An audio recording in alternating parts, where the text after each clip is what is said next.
Governor Christine Todd Whitman visits campus to speak about wage gaps. The university welcomes an international Fulbright scholar, and we hear what the Monmouth community is thankful for this year. Stay tuned for all this and more on Hawk TV News.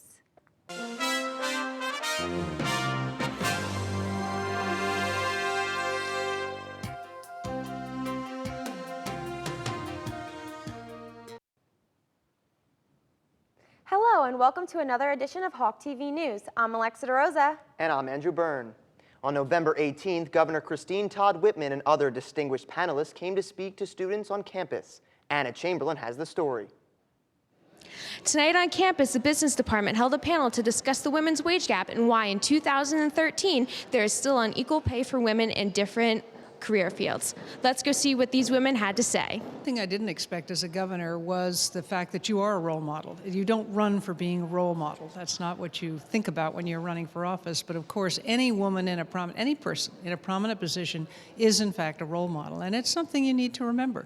And particularly for women, it becomes more important, and it's almost incumbent upon you when you are in that position to reach out to other women, to give them an opportunity to succeed. But just by being there, by doing the job and doing it well and being honest about it, I think you're helping young women, and that was always important.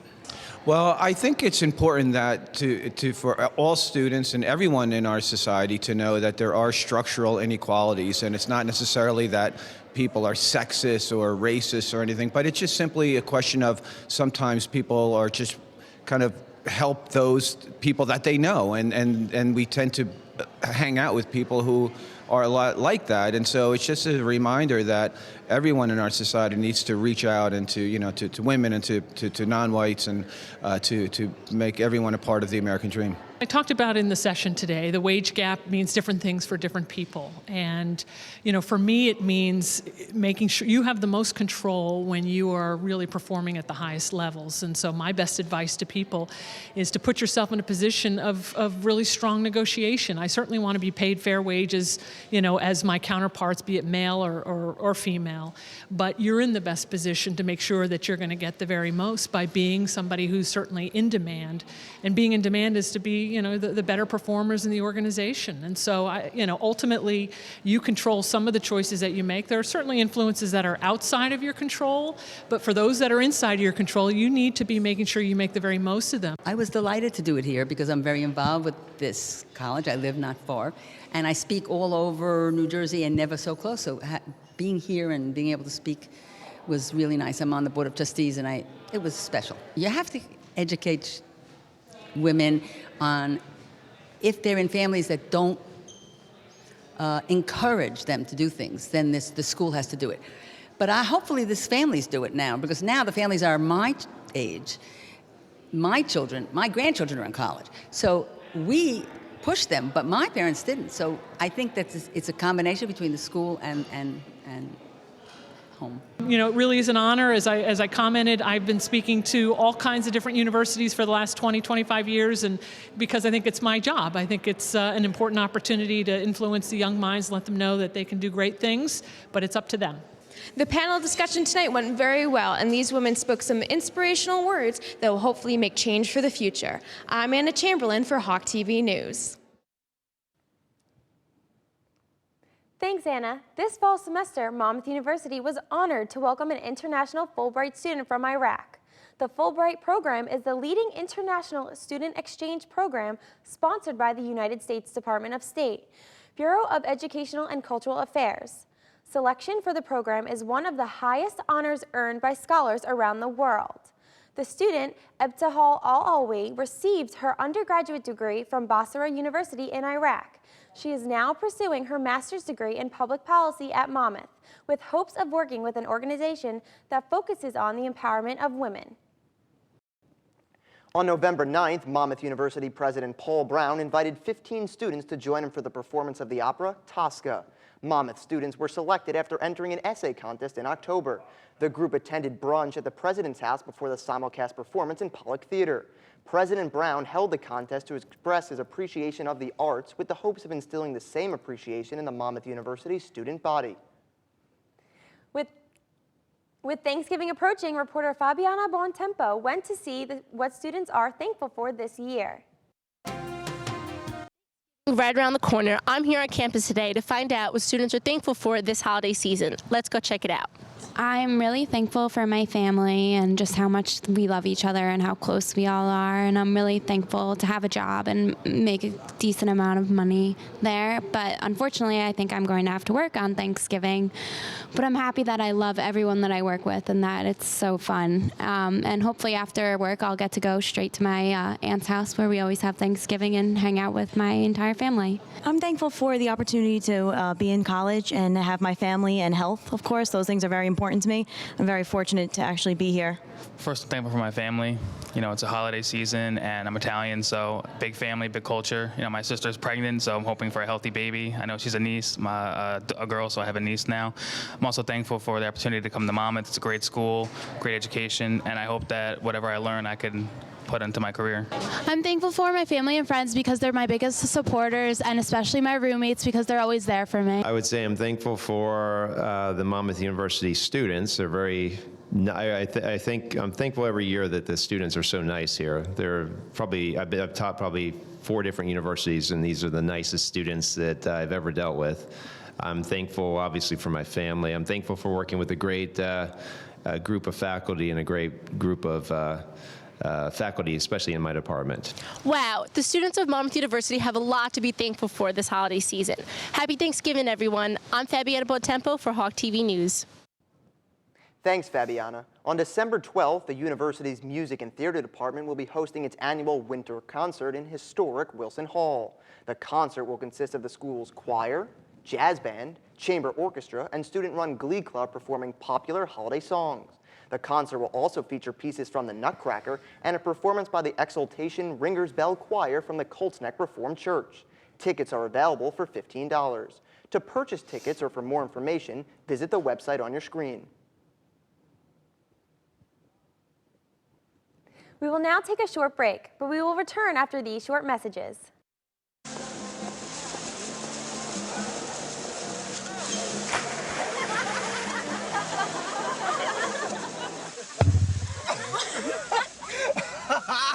My dad's one of the producers. He's there Bring this week.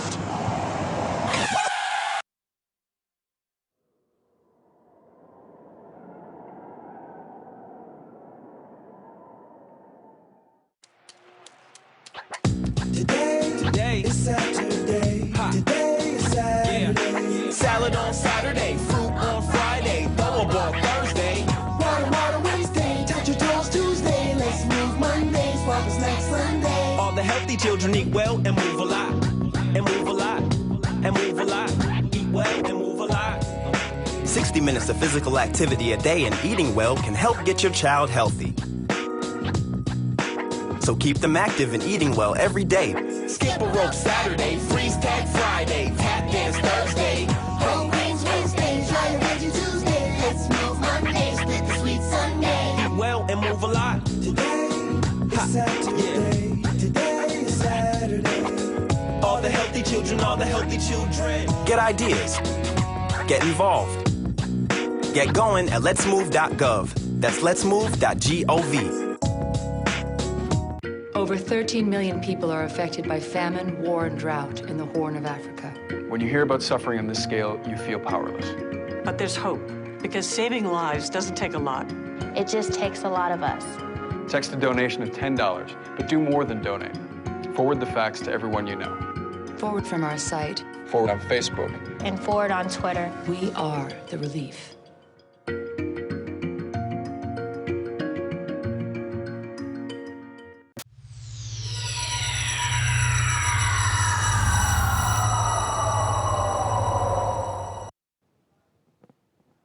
Welcome back to Hawk TV News. With the biggest shopping day of the holiday season approaching, we sent reporter Nash Wiener to see what students have planned for Black Friday.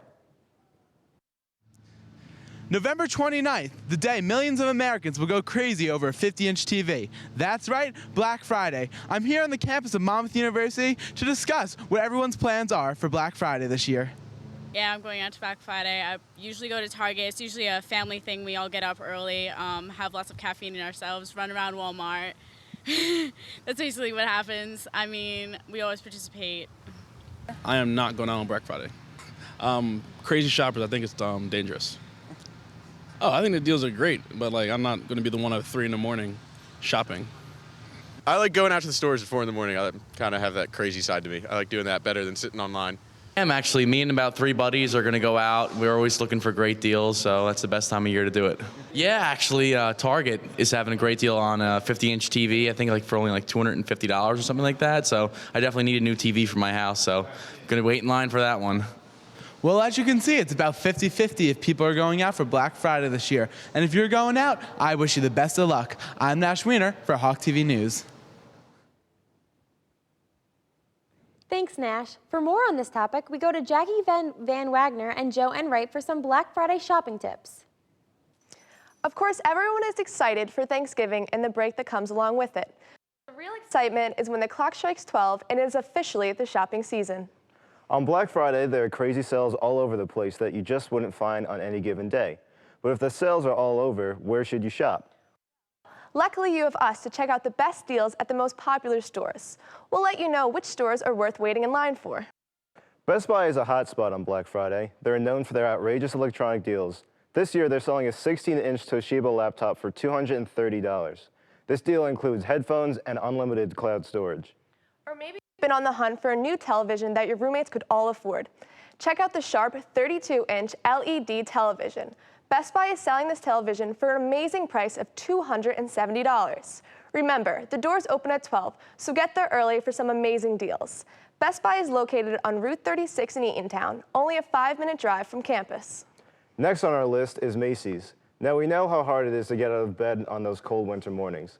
Luckily, Macy's is selling the Keurig coffee maker for $99. It is originally $175, so make sure you take advantage of this great deal. They're also offering 30% off all Timex watches. Macy's is located at Monmouth Mall on Route 35 in Eatontown, a 10-minute drive from campus. Most big stores this year, including Macy's, are open on Thanksgiving Day, giving shoppers an extra day to catch some deals. And if you want great deals but are not willing to wake up at the crack of dawn, you also have the option of Cyber Monday. On December 2nd, these stores' websites, along with many others, will be having deals online. This allows you to be in on the sales without leaving the comfort of your home. If this is your first time going out on Black Friday, we'll let you in on some helpful tips. First, make sure to fill up on Thanksgiving dinner. You don't want to get hungry while you're in the middle of holiday shopping. Second, if you really want an item, get to the store early.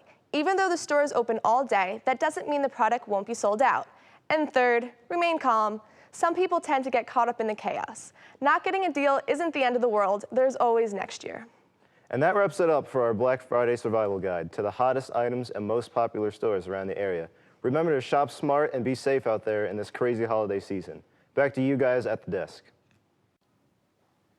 Thanks, guys. On Saturday, November 23rd, the Monmouth Mall will be hosting a St. Jude's charity walk. Check-in will begin at 7 a.m. and the walk is scheduled to start at 8 o'clock in the front of the food court. The walk supporters encourage participants to help raise money to save kids battling cancer and other deadly diseases.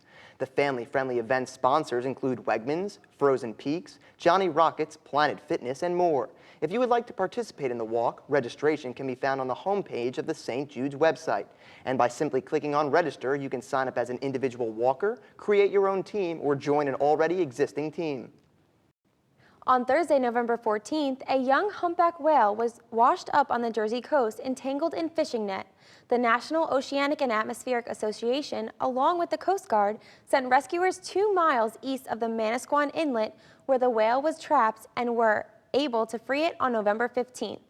The rescuers had to set up a 300-yard safety zone around the whale so that spectators wouldn't interfere with the rescue effort. The whale, which wasn't harmed, was between 2 and 5 years old and swam away after it was released. Smartphone app Snapchat was offered $3 billion from Facebook for ownership rights of the company and software. However, Snapchat denied the offer. The photo messaging application was founded by 23-year-old Evan Spiegel in September of 2011.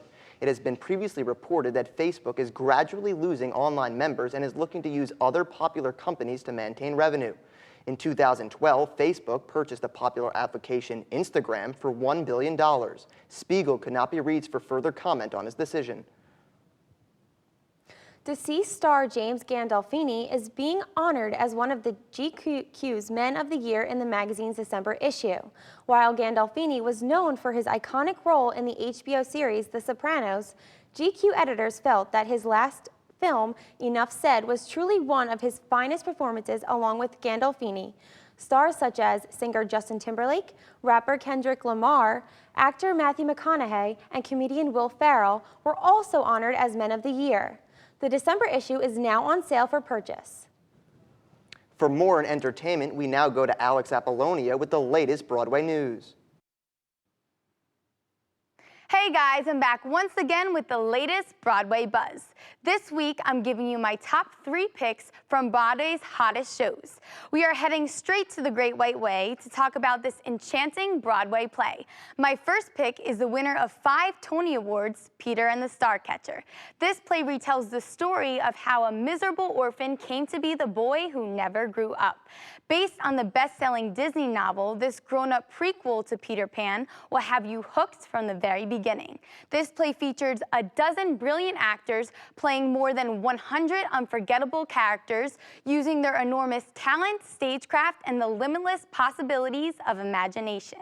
Although this play is not considered a musical, some characters do randomly burst into songs. Entertainment Weekly claims it's an absurdly funny, fantastical journey. So come discover the Neverland you never knew, as it is currently playing at the New World Stages Theater. What do you get when you cross a comedy musical with a touch of Agatha Christie? Well, next on my list is Murder for Two.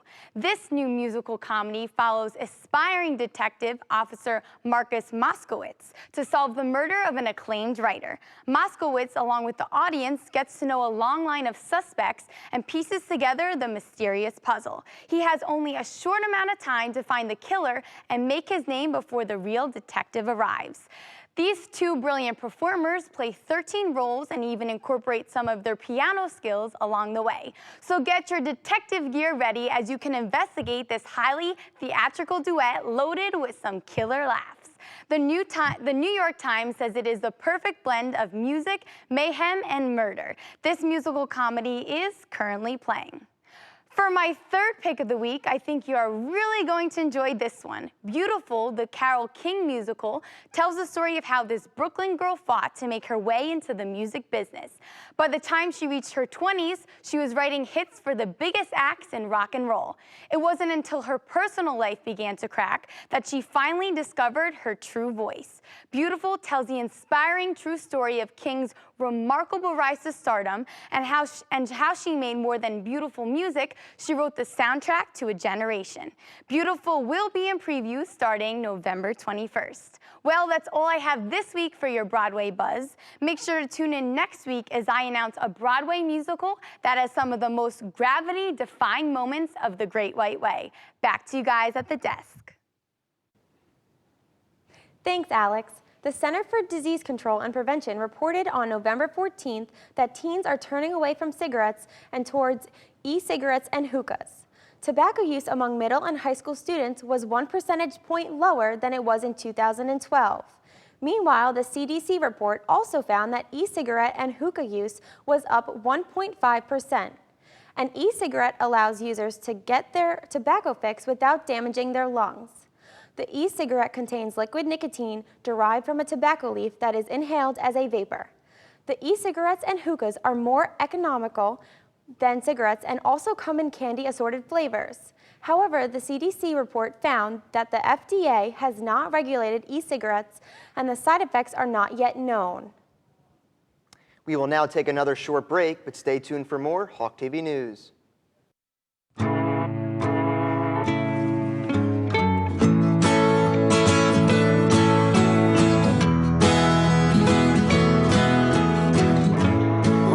Son, tell him that I've begun to dream of things to come, and tell the trees not to look for me. I'm going to find some peace of mind. Wake the sun.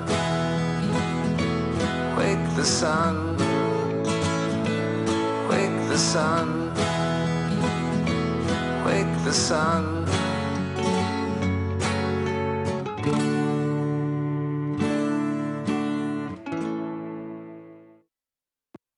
So, I just moved in with this family, and it's embarrassing.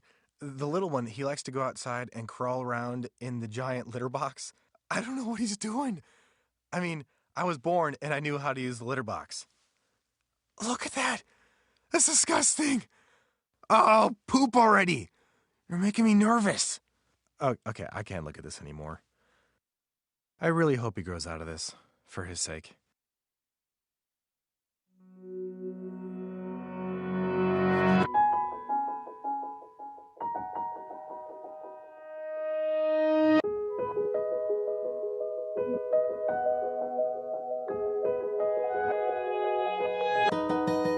For those dealing with the daily struggles of caring for a loved one, we hear you. That's why AARP created a community with experts and other caregivers to help us better care for ourselves and the ones we love.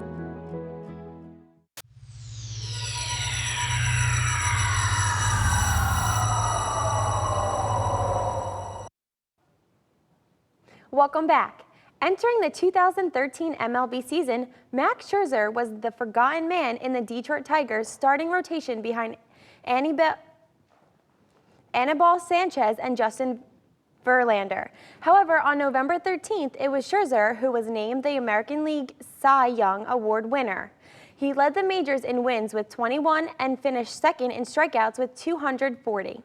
Scherzer compiled a 21-3 record and a stellar 2.90 ERA. He becomes the second Tigers pitcher in the last 3 seasons to win the Cy Young. We now go to Adam Young for his top NFL picks for this week. Adam? Welcome back to another edition of my NFL Power Rankings. Teams are beginning to make their playoff push as the second half of the season is now in full swing. Here you will find that my rankings have dramatically changed from my previous top 5. Let's take a look at some of these changes. At number 5 this week, I have the Indianapolis Colts, but just barely. After being pummeled 38-8 by the Rams at home in Week 10, it was difficult to keep the Colts in my top 5, but they followed it up with a come-from-behind victory against the Titans. Thankfully, luck is still on their side. The New England Patriots make their first appearance in my segment at number 4. A bye in Week 10 allowed the Patriots to get healthier. Danny Amendola, Rob Gronkowski, and Tom Brady all played up to their usual standards when they crushed the Steelers in Week 9. Expect the Pats to be in the conversation for home field advantage as the regular season comes to a close. Moving up to number 3 on my list is the New Orleans Saints. After demolishing the Cowboys, in which they put up 625 yards of total offense, it's safe to say that Drew Brees can put up points, even against the 49ers at home. The win against those 49ers was certainly an indication that the trend will likely continue. Moving down a spot are the Denver Broncos. Despite a win over the undefeated Chiefs, I worry about Peyton Manning's health during a stretch where they will travel to New England and Kansas City again for 2 tough road games. Their defense has also been a liability and can hurt them during the cold weather months where offenses tend to stall outdoors. At number 1 this week, the Seattle Seahawks. While still undefeated at home this season, the Seahawks flew to Atlanta in Week 10 in a battle of the birds and absolutely blew out the Falcons 33-10. However, they will be tested the next 2 weeks versus the Saints and the 49ers. Well, there you have it, my latest power rankings in the NFL. If I don't see you before Thanksgiving, enjoy these next few weeks, help me pray for Aaron Rodgers to return, and have a safe and happy holiday. Back to you guys at the desk. The struggling Buffalo Sabres have fired head coach Ron Rolston and general manager Darcy Regier. Former coach Ted Nolan is taking over the coaching duties. Rolston was 19-26-6 in his brief tenure as head coach. Regier had been the team's GM since 1997. Former star player Pat LaFontaine has been brought on as the team's first ever president of hockey operations. The Sabres have the fewest points of any Eastern Conference team and are in last place in the Atlantic Division. My co-anchor Angie Byrne has the latest update on our Monmouth Hawks. Andrew? Hi, everybody, and welcome back to Sports Talk. For the first time in 2013, the Monmouth University football team is above 500. On November 16th, MU defeated Bryant University 21-18 in their final road game of the season. The Hawks were led by Tevrin Brandon, who blocked a punt and returned it for a touchdown, and Julian Hayes, who rushed for 89 yards and one score. Hayes also became the third player in school history to rush for 1,000 yards in a season. The Hawks, who have won 2 in a row and 3 of 4, return home for their season finale on November 23rd. It's Monmouth's final game as an independent before they begin play as a Big South member in 2014. The Monmouth University women's soccer team season came to an end on November 15th. The Hawks were defeated by Penn State 3-0 in the first round of the NCAA tournament. Dana Costello had 4 shots on goal, while Ashley Lewis made a career-high 9 saves in the loss. The Hawks, who have never won an NCAA tournament game, had a tremendous season. They captured both the MAC regular and postseason titles en route to a 17-2-2 season and a program record 16 shutouts. As for the men's soccer team, they too saw their season come to an end in heartbreaking fashion. After defeating Manhattan 3-0 in penalty kicks in the semifinals of the MAC tournament, the #1 seeded Hawks lost in penalty kicks 4-3 to Quinnipiac on November 17th. Both teams had excellent scoring opportunities throughout regulation and overtime, but neither team could find the back of the net. After erasing a 2-0 deficit in PKs, MU trailed 4-3 heading into their final attempt, where John Egan's shot was stopped, giving the MAC title an automatic berth in the NCAA tournament to Quinnipiac. The Hawks, who shared the MAC regular season title, end their season at 8-6-6. On the court, the women's basketball team is off to a slow start. On November 14th, the Hawks fell 70-57 to Wagner as they squandered a second-half lead for the second consecutive game.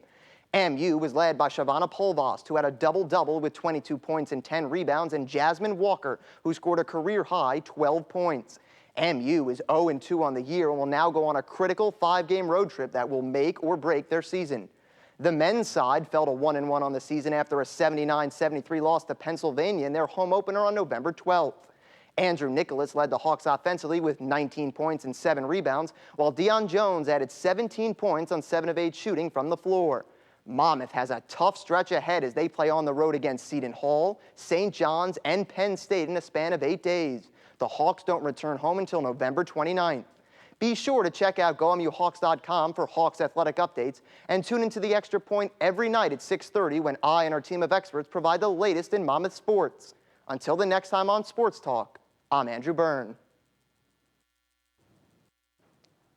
Well, that's all for this edition of Hawk TV News. Thank you for joining us. I'm Alexa DeRosa. And I'm Andrew Byrne. Have a happy Thanksgiving and be sure to tune in next time for another edition of Hawk TV News.